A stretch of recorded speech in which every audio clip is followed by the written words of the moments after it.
ବିଜେଡିର ବରିଷ୍ଠ ନେତା ବିକ୍ରମ ଆରୁଖ ବିଜେପିରେ ଯୋଗଦେବା ନେଇ ଚର୍ଚ୍ଚା ନେଇ ଗୋକୁଳାନନ୍ଦ ମଲ୍ଲିକଙ୍କର ପ୍ରତିକ୍ରିୟା ଏବଂ ମନ୍ତ୍ରୀ କହିଛନ୍ତି ଜଣେ ବି କାର୍ଯ୍ୟକର୍ତ୍ତା ଦଳକୁ ଆସିଲେ ଦଳ ସୁଦୃଢ଼ ହେବ ଆଉ ସଂଗଠନ ବୃଦ୍ଧି ପାଇବ। ତାଙ୍କର ସମର୍ଥକ ବହୁତ ଅଛନ୍ତି। ସମର୍ଥକ ସହିତ ଯଦି ସେ ଆସନ୍ତି ତେବେ ଗଞ୍ଜାମ ଜିଲ୍ଲାରେ ବିଜେପିର କଳେବର ବୃଦ୍ଧି ହେବ। ସେପଟେ ବିଜେପିରେ ସାମିଲ ହେବା ଚର୍ଚ୍ଚାକୁ ଖଣ୍ଡନ କରିଛନ୍ତି ବିକ୍ରମ ଆରୁଖ। କହିଛନ୍ତି ମୁଁ ବିଜୁ ଜନତା ଦଳର ପ୍ରତିଷ୍ଠାତା ସଦସ୍ୟ। ମୋର ପ୍ରିୟ ନେତା ହେଉଛନ୍ତି ନବୀନ ପଟ୍ଟନାୟକ। ମୁଁ ଅନ୍ୟ ରାଜନୈତିକ ଦଳରେ ଯୋଗ ଦେବାକୁ ନେଇ ଯେଉଁ ଚର୍ଚ୍ଚା ହେଉଛି ତାହା ଗୁଜବ ଅଟେ। ମୁଁ ବିଜେଡିରେ ଥିଲି, ଅଛି ଆଉ ରହିବି।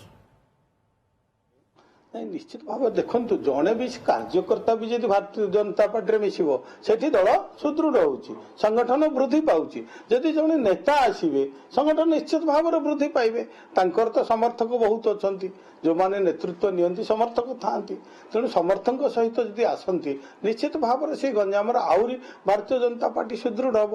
गत निर्वाचन में तो देखी गंजामवासी केमती को भाव में नरेंद्र मोदी प्रति आस्था रखिक जो भाव में आशीर्वाद कर 13 रु आम 11 से गंजाम जिले विजय करूँ। तेणु आम तो आशावादी रही आगामी दिन में 13 रु 13 भारतीय जनता पार्टी केमती आसव एवं समस्त सरपंच समिति एवं पौरांचल पंचायत एवं पौरांचल केमती आसव से दिगरे आज दल सांगठनिक काम कर समस्त नेतृवर्ग एवं सांगठन समस्त व्यक्तित्व से दिगरे काम कर।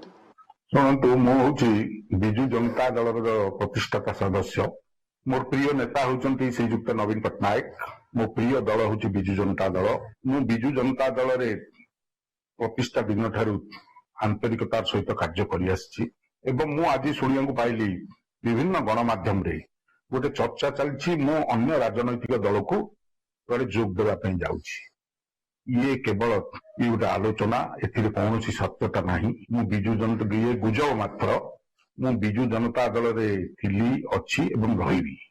मु विजु जनता दल हूँ राजनैतिक व्यापार कमिटी सदस्य। मुझे बैठक रे जोग दिए। मोर व्यक्तिगत असुविधा कारण मु गोटे दुईटी बैठक रे बर्तमान जोग दे पारिनी।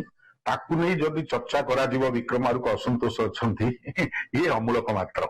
मु विजु जनता दल रही मो प्रिय नेता नवीन पट्टनायक एवं मु नेतृत्व में कार्य करुच्ची। आगामी दिन में कार्य करी।